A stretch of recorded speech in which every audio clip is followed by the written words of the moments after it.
Colony के अंदर देखिए, कॉलोनी के अंदर देखिए सन्नाटा पसरा हुआ है, कोई भी बाहर दिखाई नहीं पड़ रहा है। मेन रोड पर वही लोग बाहर निकल रहे हैं जिनके लिए बाहर निकलना बहुत ज़रूरी है, वही लोग बाहर निकल रहे हैं। हम आपको लगातार नोएडा के मौसम को दिखा रहे हैं और मौसम विज्ञान विभाग ने चेतावनी दी है कि उत्तर प्रदेश ताउते तूफान के असर से अछूता नहीं रहेगा। ये ताउते तूफान को हम क्या बोलें, हिंदी मीडिया ने कोई एक शब्द नहीं, किसी एक शब्द पर हिंदी मीडिया सहमत नहीं हुआ है। कोई तौकते कह रहा था, कोई तौकते कह रहा था, कोई ताउते बोल रहा है, कोई ताउते बोल रहा है। और म्यांमार ने जो है इसका नाम अपनी भाषा में रखा है जिसका मतलब होता है छिपकली। मैंने सोचा ये म्यांमार ने इसे छिपकली क्यों कहा, तो जब हमने मैप को देखा तो मैप में जो तूफान केरल से टकराया था, टकराने के बाद जब गुजरात और महाराष्ट्र की ओर बढ़ा तो उस तूफान का आकार छिपकली जैसा हो गया था। शायद इसीलिए म्यांमार ने इसका नाम छिपकली रखा है। हमने एक वीडियो भी बनाया था, एक खबर भी चलाई थी जिसमें मैंने हेडिंग दी थी कि 150 किलोमीटर प्रति घंटे की रफ्तार से आ रही है छिपकली। तो इस ताउते तूफान को लोगों ने तरह तरह के नाम दिए हैं। समझ में नहीं आता है कि हिंदी मीडिया अंग्रेजी की किसी एक शब्द पर सहमत क्यों नहीं होता है। ताउते शब्द अगर देखें तो अंग्रेजी की स्पेलिंग में ताउते नहीं है, लेकिन पता नहीं कहाँ से इन लोगों ने इसका नाम ताउते रख दिया है अब, और इन लोगों ने इस तूफान को ताऊ बना दिया है, तो हम भी ताउते बोल रहे हैं। पता नहीं कौन सा शब्द हिंदी में सही है। ये हिंदी की विडंबना है कि कोई भी अंग्रेजी का शब्द आता है, कोई भी विदेशी शब्द आता है, तो उस पर ये हिंदी मीडिया एक मत नहीं होता है।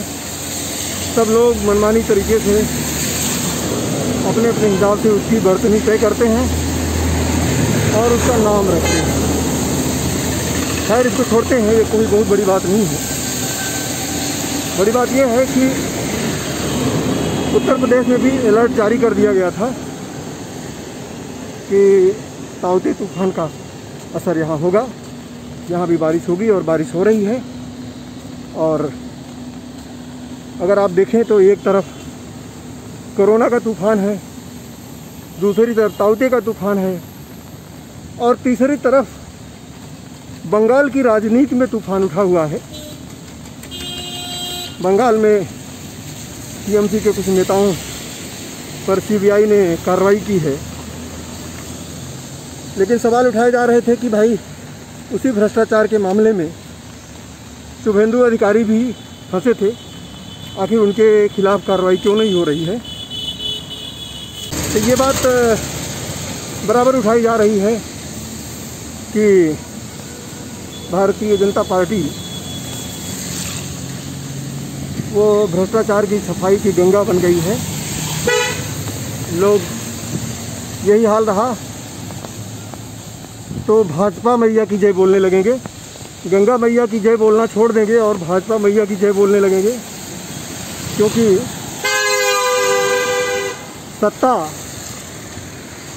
सत्ता का स्नान ऐसा है जो सभी तरह के दोषों को, सभी तरह के भ्रष्टाचार को दूर कर देता है।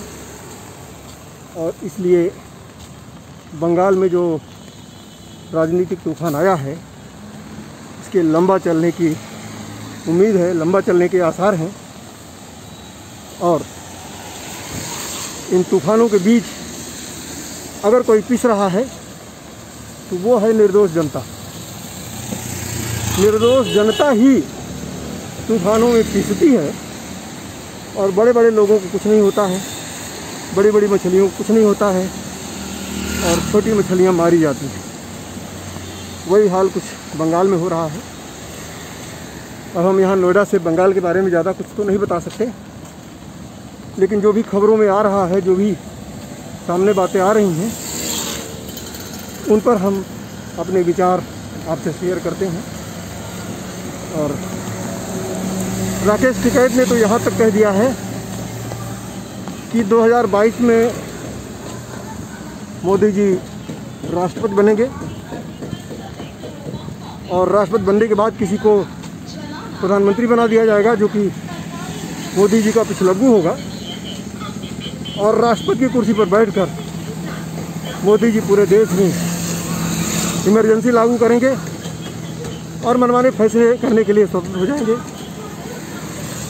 वो पूरी तरह से मनमाने फैसले करने के लिए स्वतंत्र हो जाएंगे, जो कि देश के लोकतंत्र के लिए बहुत ही घातक सिद्ध हो सकता है। ऐसी आशंका राकेश टिकैत ने जताई है। तो आपसे हम राजनीति पर भी चर्चा करते चल रहे हैं, क्योंकि ये सारे तूफान तो आएंगे और चले जाएंगे, लेकिन राजनीति का जो तूफान है वो हमेशा के लिए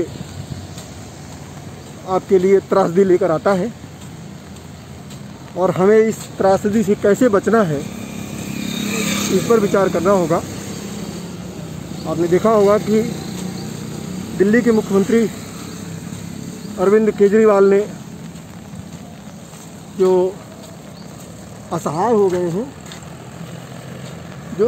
गए हैं उनके लिए व्यवस्था कर रहे हैं, लेकिन सत्तासीन किसी भी नेता ने असहाय लोगों पर बात करना मुनासिब नहीं समझा और उसने नया शिगुफा खड़ा कर दिया है।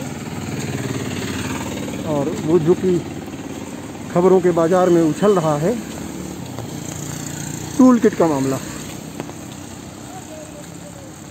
भाजपा के वरिष्ठ प्रवक्ताओं और उनके नेताओं ने ये शिगुफा छोड़ा है कि कांग्रेस पार्टी ने ऐसी टूल किट बनाई है जिससे मोदी जी की छवि को बचाया जा सके, क्योंकि उनकी अगर इन सारे तूफानों का अगर सबसे ज़्यादा असर किसी पर पड़ रहा है तो वो है मोदी जी की छवि। मोदी जी की छवि पर बहुत तगड़ा असर पड़ रहा है और उस छवि को बचाने के लिए तरह तरह के पाखंड रचे जा रहे हैं। देखिए ये पाखंड कहाँ तक चलते हैं, और कोई भी सत्तासीन नेता लोगों की भलाई के बारे में नहीं सोच रहा है, लोगों की भलाई के बारे में कोई बात नहीं कर रहा है। अंग्रेज़ों के बारे में आपने सुना होगा कि उनका एक ही सिद्धांत था, डिवाइड एंड रूल। लेकिन आज की सत्ता ने एक नया सिद्धांत बना लिया है, डाइवर्ट एंड रूल। जहां बात वैक्सीनेशन की हो रही थी, कोरोना की दवा की हो रही थी, इन सब चीज़ों से ध्यान भटकाने के लिए टूल किट एक नया मुद्दा उछाल दिया गया है, जो कि लोगों के ध्यान को डाइवर्ट कर रहा है। लेकिन मुझे उम्मीद है कि आप अपना ध्यान नहीं भटकाएंगे। आप लगातार सरकार से सवाल पूछते रहेंगे कि भाई कोरोना कब जाएगा, सबको वैक्सीन कब लगेगी, और देश में सुख और शांति कब आएगी, कैसे आएगी, लोगों की जो नौकरियां चली गई हैं उनको जॉब कैसे मिलेगी, जो आर्थिक गतिविधियां ठप पड़ी हैं उन आर्थिक गतिविधियों को कैसे ठीक किया जाएगा। ये सारे ज़रूरी मुद्दे हैं जिनको दबाने के लिए तरह तरह के शिगुफे छोड़े जाते हैं, और उन शिगुफों से इन नेताओं का सत्ता का भले ही लाभ हो जाए, लेकिन उससे आम जनता को कोई भी लाभ नहीं होने वाला है। अब हम अपनी कॉलोनी में आ गए हैं और आपको एक छोटा सा नज़ारा दिखाने के बाद अब हम इस वीडियो को यहीं पर पूरा करना चाहेंगे। और मुझे उम्मीद है कि आप ये वीडियो देखेंगे, शेयर भी करेंगे, ताकि लोगों को सही पिक्चर आप दिखा सकें, सही विचार लोगों तक पहुंचा सकें। इसलिए इस वीडियो को शेयर करना ना भूलें। और अगर आपने हमारे चैनल को सब्सक्राइब नहीं किया है तो सब्सक्राइब भी कर लें, क्योंकि आपको हम ऐसे ही जानकारी वाले वीडियो, जानकारी से लैस वीडियो हम आप तक पहुंचाते रहेंगे और आपको आसपास के दृश्य भी दिखाते रहेंगे। तो वीडियो को हम यहीं पर करते हैं संपन्न और आप देखते रहें इन्फो पोस्ट न्यूज़। हम फिर हाजिर होंगे ऐसे ही एक आकर्षक वीडियो लेकर के। और तब तक के लिए श्रीकांत सिंह को दें इजाज़त। नमस्कार।